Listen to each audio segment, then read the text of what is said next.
Never underestimate human beings' ability to be absolutely cruel to one another.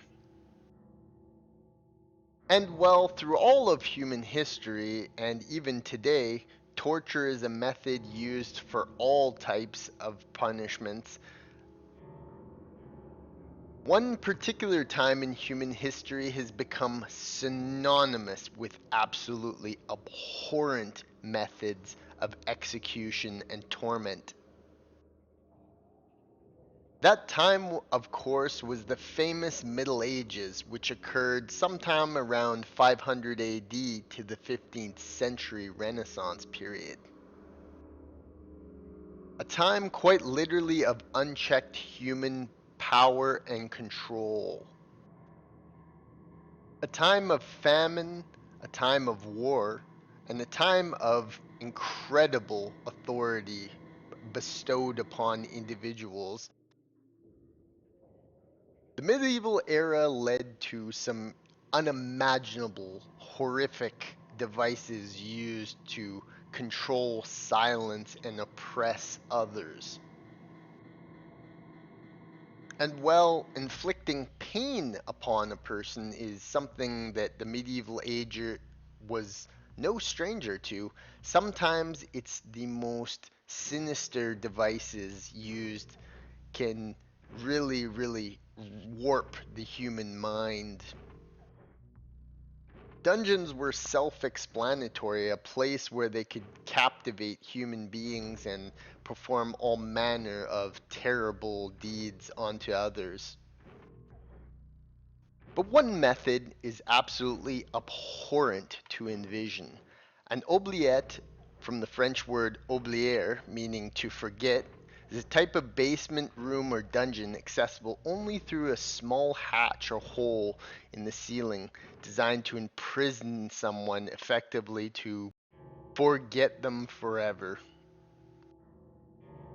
And as terrible as it may seem to sit in a small confined space until you ultimately die of thirst, hunger, or exhaustion, sometimes people would be crammed into these tiny spaces with dead bodies, rats, rodents, insects, smelling of rotting flesh, and all manner of sewage disgustingness. It's a fate truly worse than death.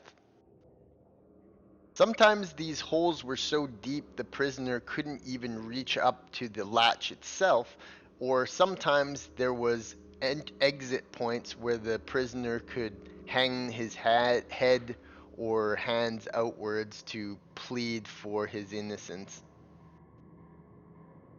Sometimes sharpened spikes were at the bottom of an oubliette so that when the prisoners were thrown in, their injuries would add to their torment.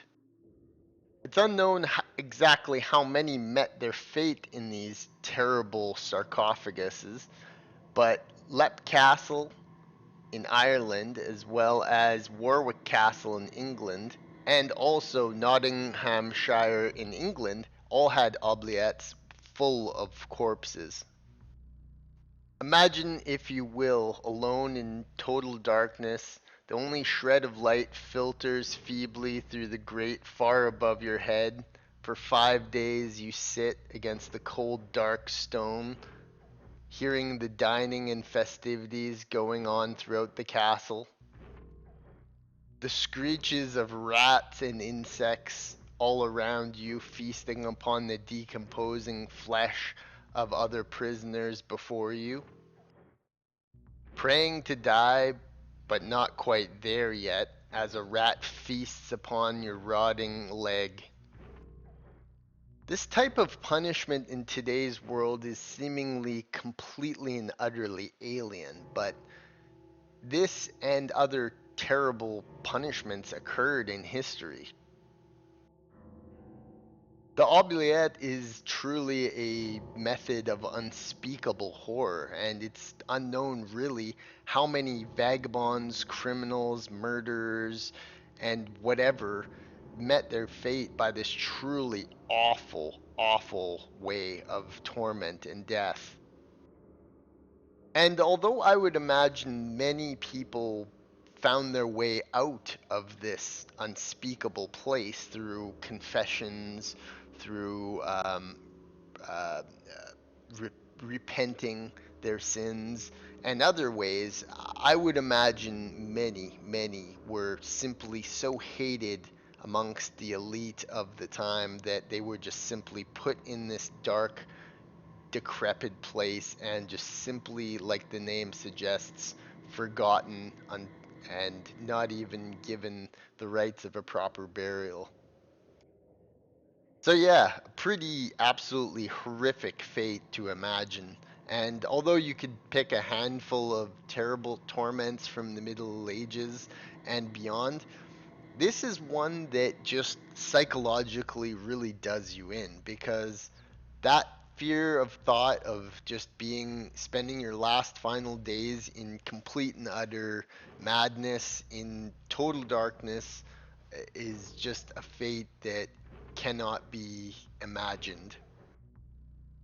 And one could even argue in today's sophisticated, morally um, standing world that solitary confinement is just slightly bigger than the oubliette itself. But hey, at least today's world we have the dignity to have feed these people and to, allow them to actually truly live and not succumb to this abhorrent fate.